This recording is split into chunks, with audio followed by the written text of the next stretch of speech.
My name's Al Agostino. Parents are both first-generation Americans. They worked hard, had 4 children. I was the oldest one. I was born June 7th, 1927, which makes me just a little over 85. I graduated from Aquinas Institute in Rochester, New York in 1945, which was the tail end of World War II. And we had the opportunity, if we were going to be drafted, that they'd give us the last year and half a year so we could get ready for the service. So I went into the Merchant Marine. What is Merchant Marine? Merchant Marine is the men who man the ships, commercial ships, and in wartime they supply all the troops and all over the world. It had the highest casualty rate in World War II Yes. of any of the services. And these men who manned the ships, they had orders, and they boarded a ship, and then when they paid off a ship, they got a discharge from the trip, actually at sea. So it's a part of military. Very, very much so.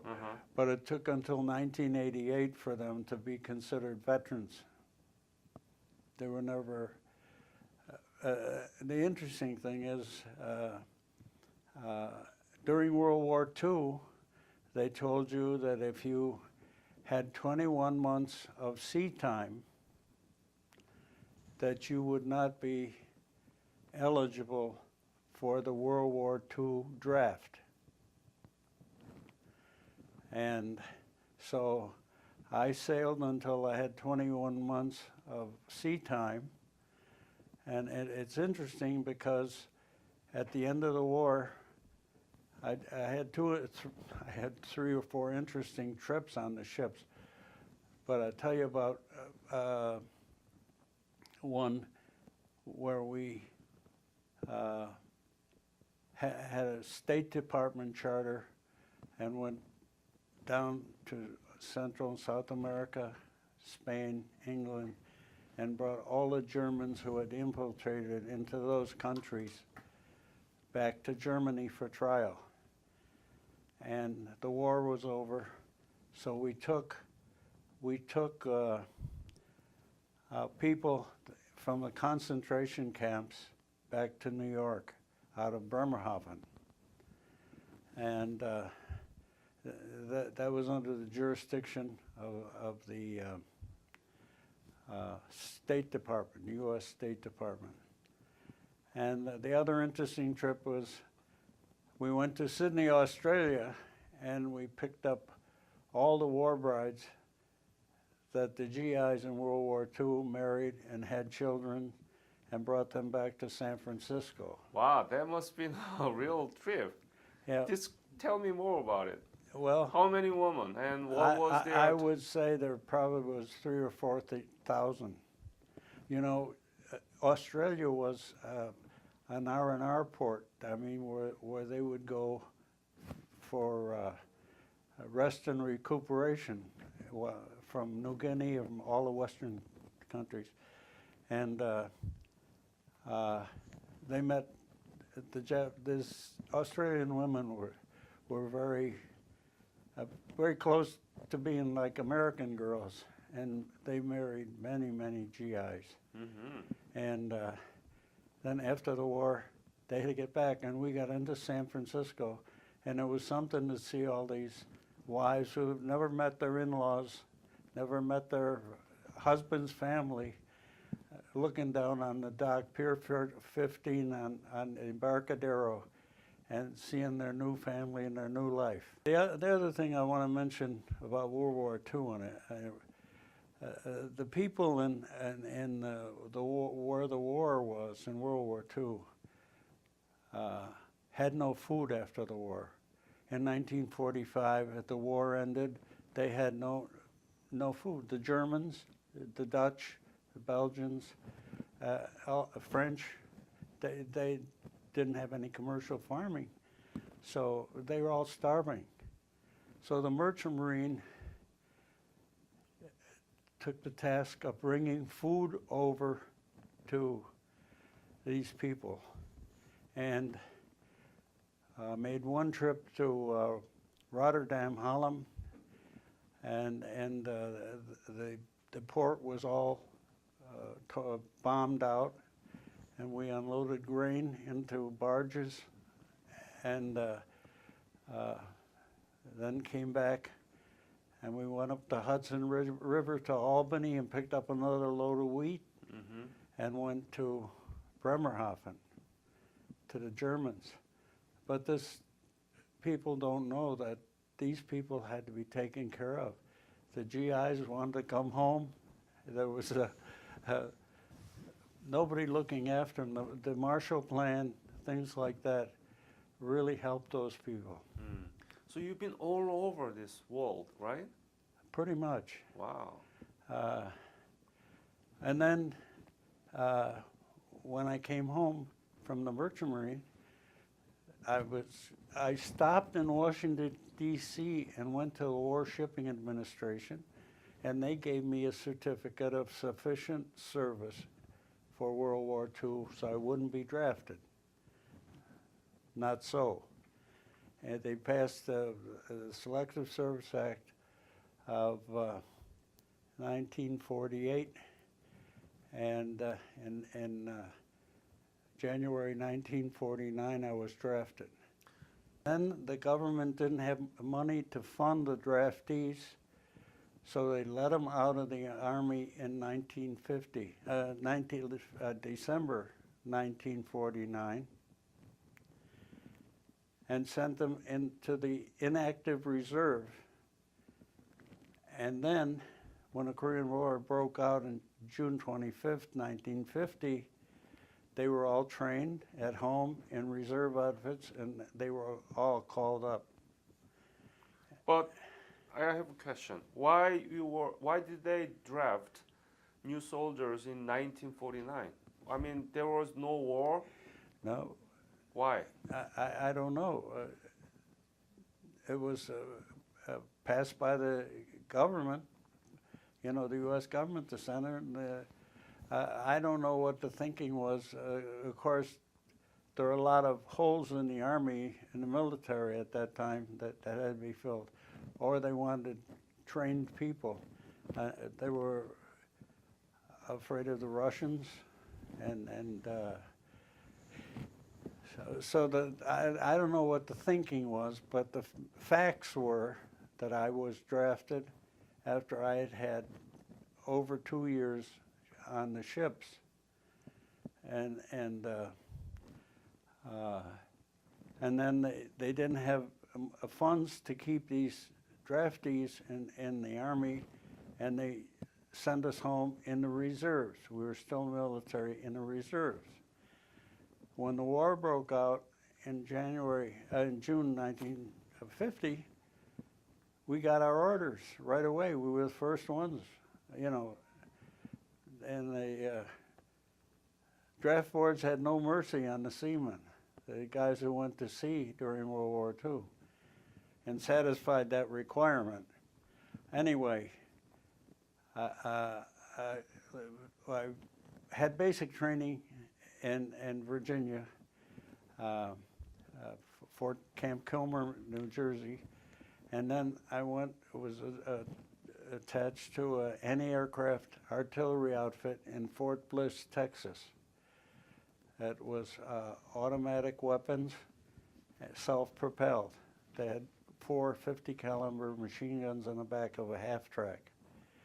And we were training out there. And then they realized I had an aptitude for electronics, so they sent me to communication school in Fort Sill, Oklahoma. And when I got finished and went back to Fort Bliss, they said, you're going home.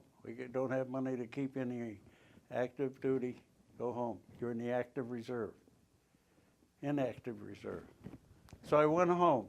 When was that? That was December 1949. Okay. So I was called back up in January 1950, June 1950, and they processed us. When the Korean War started, and they were trying to fill the gaps in personnel in Korea and Japan, they would send these people to Fort Hood, Texas. Your first orders were to Fort Hood, Texas, and they'd give you the basic familiarization, put you on an airplane, and flew you over. And in June 1950, July 1950, when they were sending like the 2nd Division over there and all that. But what happened, Fort Hood got so choked up with people that they cut that off. When they did that, I went to Fort Dix, New Jersey, and they saw my communications experience and sent me to refresher school in Georgia 2 weeks. And then it was Christmas 1950. I was given 7 days leave and told to report to Fort Lawton, Washington, to go to Korea. Now, I was what they call in the Army a replacement. I wasn't attached to any outfit. I was just a body that goes off and nobody looking after you.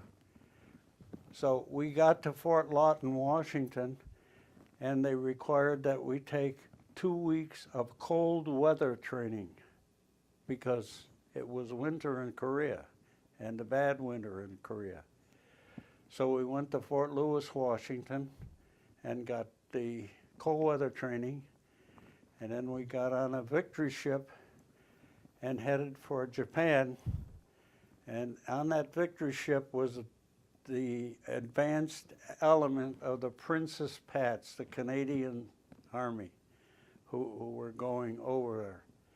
And the advance party of the Princess Pats was on that victory ship. I had a good time because I had my seaman's paper. I got on a victory ship. I showed them my papers, and they treated me like a long-lost son, the seaman on the ship. But anyway, we went to Japan. Do you remember when was that you left for Korea? It must have been the end of 50. Sometime in December, because we got Christmas leave, we didn't have New Year's at home. We were told to report. So it was, say, December 1950. So on the ship going over, we went by the Aleutian Islands, and they had the troops get off and have close order drill on the docks. They've been on, I forget, it was a long trip, maybe 15, 17 days. And we went to Yokohama, Japan. And then it put us on a train. We went to Camp Drake in Japan. And we processed to go to Korea. Now, this was January 1951. And they gave us a full field pack and an M1 and 7 rounds of ammunition to zero it in. And then we went down to Yokohama and we went over to Busan. Now, I'm a replacement. I get to Busan. I want to tell you, I met some fellows that I had been in the Army with before. One fellow's name was Sal Ladolz. He's from Brooklyn. He's a little Italian kid. He had all sisters, so they babied him. And I ran into Sal, and he was a replacement too. So we went to what they call the repo depot, and waited for our units to come and pick us up. Well, that night, an artillery outfit came and got him, and he left that night. And the next morning, they came and got me.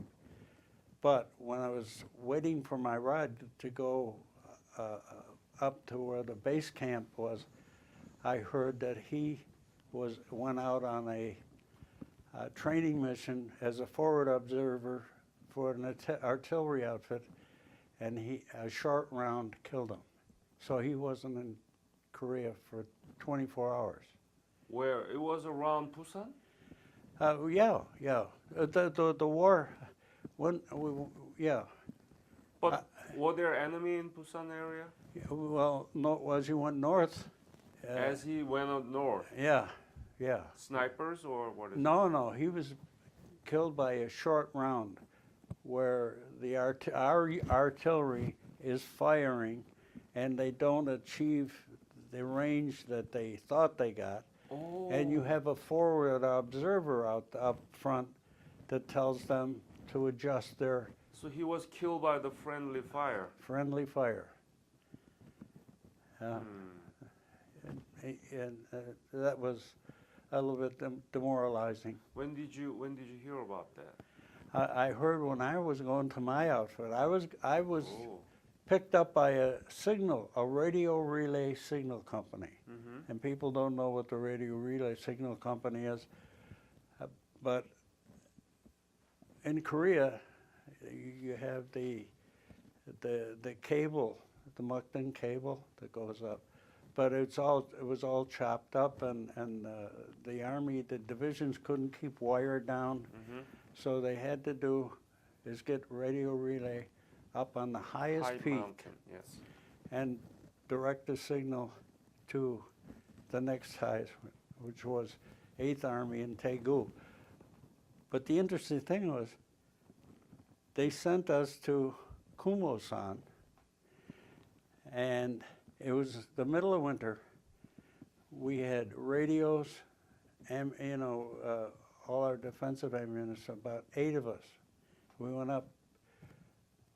The roads only went up part way. It was 3 hours on the trail to get up the top of the mountain to evaluate its.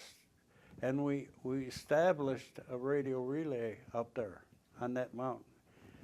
We had no sick call, no mess call, no nothing. We handled our own defense. We never went anywhere without another person. There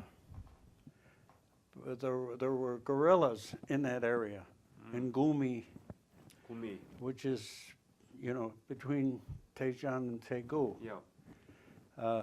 So we were up there for the whole winter, and we squad tents. We put up our 50 caliber guns, and then the war changed hands. They said that they were going to make this a permanent radio relay, and they send more troops up, and they sent a division of Katyusha troops to man the guns, the defensive, the Katyushas, and we built some quarters. Quonset up on the top of the mountain. I bet it isn't there because it's a very beautiful view. But it was interesting because the Air Force fighters were going back down to Kojido and Chejudo, Mm-hmm. and they would fly over and they'd see somebody up on the top of this mountain, and they were going to come down and take a look to see who it is. And we hoped that they, we did all we could to assure them that we were American. But So- when they, we had a house in Gumi, which was our position down in the town, and we got an interpreter with our outfit. Came out. He was a young man. His name was Jo Byung-yu, and he sent me a very touching letter. after I came back to the States, how he appreciated what the Americans were doing. Wow, you're Yeah. still connected? I still have it. I have a copy of it and send it to you. Total complement up there was about 16 guys. Mm-hmm. And they expanded the radios. And most of the guys that were with that outfit had been in the Army, and this signal assignment was a new thing. There was 2 radio relay companies in Korea, 518th and 581st Radio Relay Company.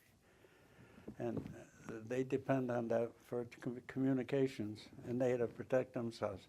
We had a lieutenant got shot on a trail coming up.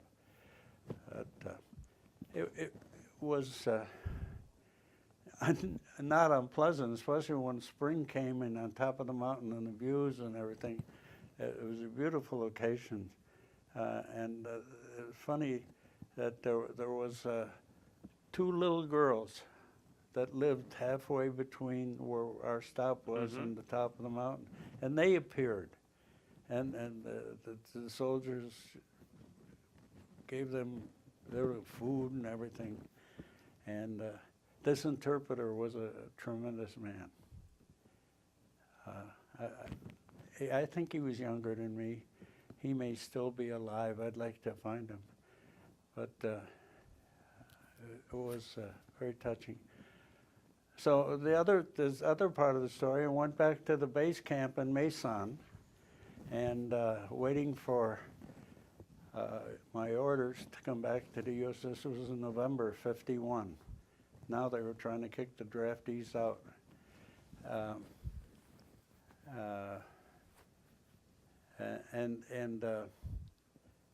At Mason, I did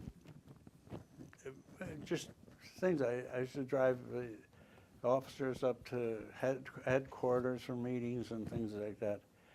But across from us was a little Korean store in Mason, and the soldiers took to them because they had a bathtub.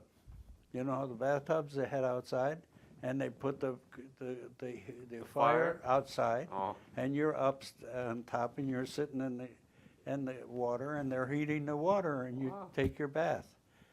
That's the only real bath that was available, and it's very nice. They were very. Where did you get the water? Papa-san got it somewhere. I mean, they filled it up with water by hand. How did you wash your clothes? Oh, well, across the street where we had our little compound, we could send our clothes in to get washed. So the Koreans. Yeah. Yeah. So there were Koreans and you work with them, right? Oh yeah. How was the relationship? Very good, very good. It was very good. I'm going to send you a picture of late in 1951. They had some kind of a holiday, and all put their good clothes on, and they didn't come onto the post, but there was a creek alongside of it, and they came with their children and everybody to greet the soldiers. Wow. Yeah, you still have that picture? Yeah, I'm pretty sure I have it. Uh-huh. Yeah. So, the interesting thing, time marches on. I didn't get discharged from the Army. When they let me out, they put me in the 98th Division, New York. When did you leave Korea for state? November '51. That's about 11 months. Any dangerous moment? Well, the most difficult time was when a small party of men, 6 men, went on top of this mountain, Mm-hmm.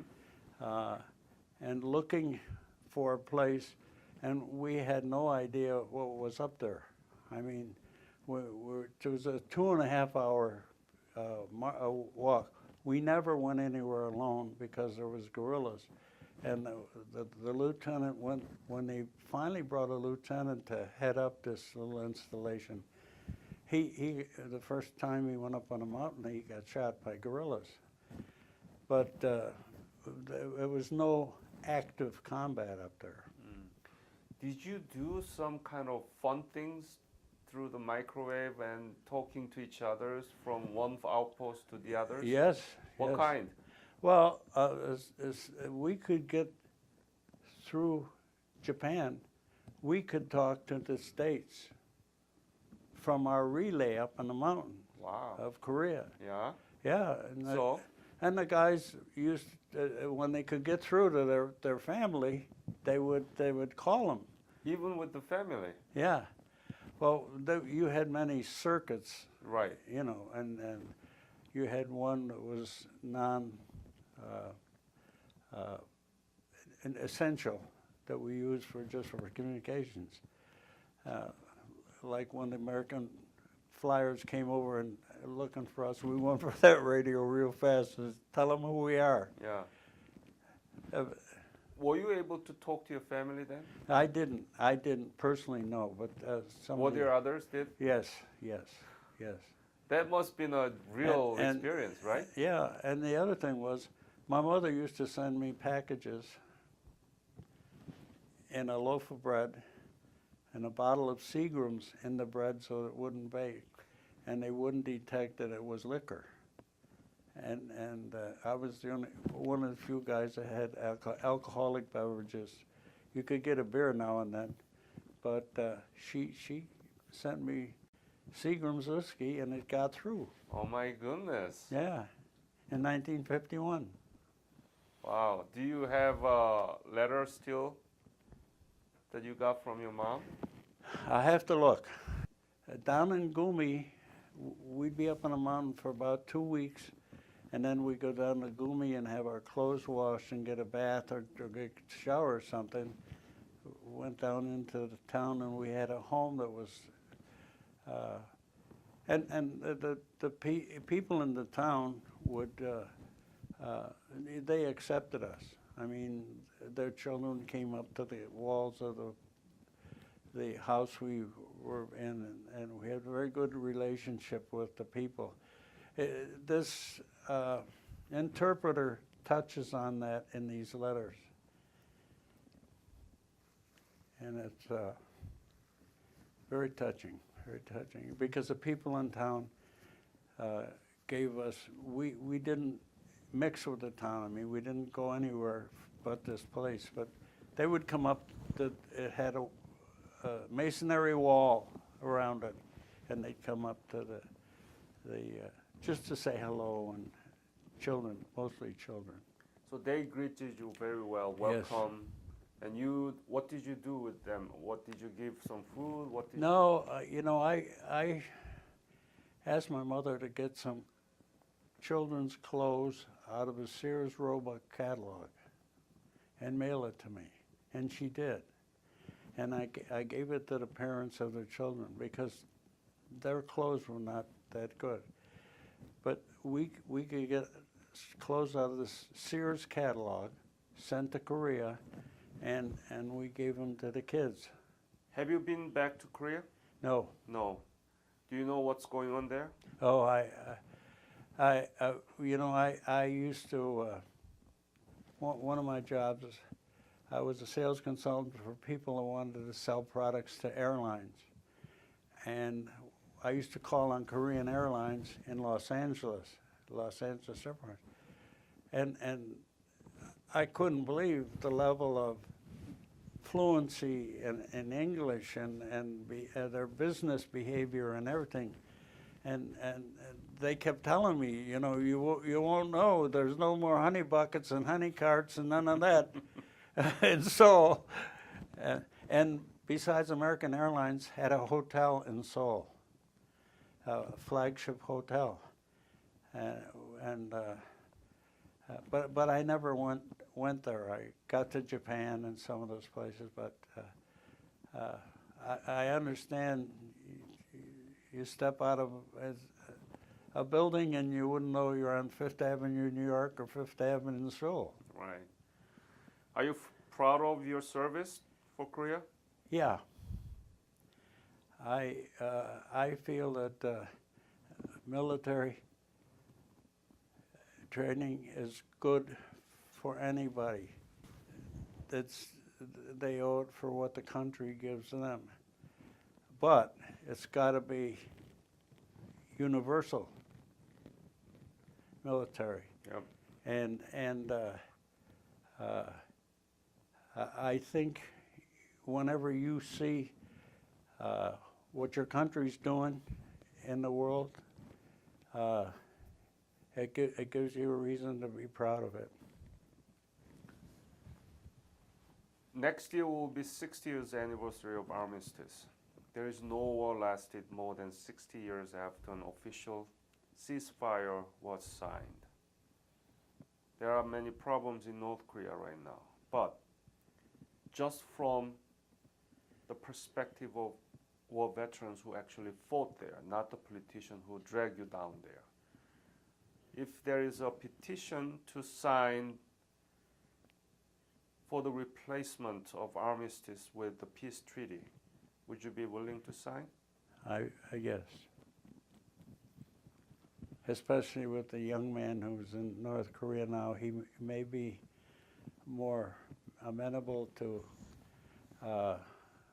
that type of an overture to him, and the Korean Peninsula should be one.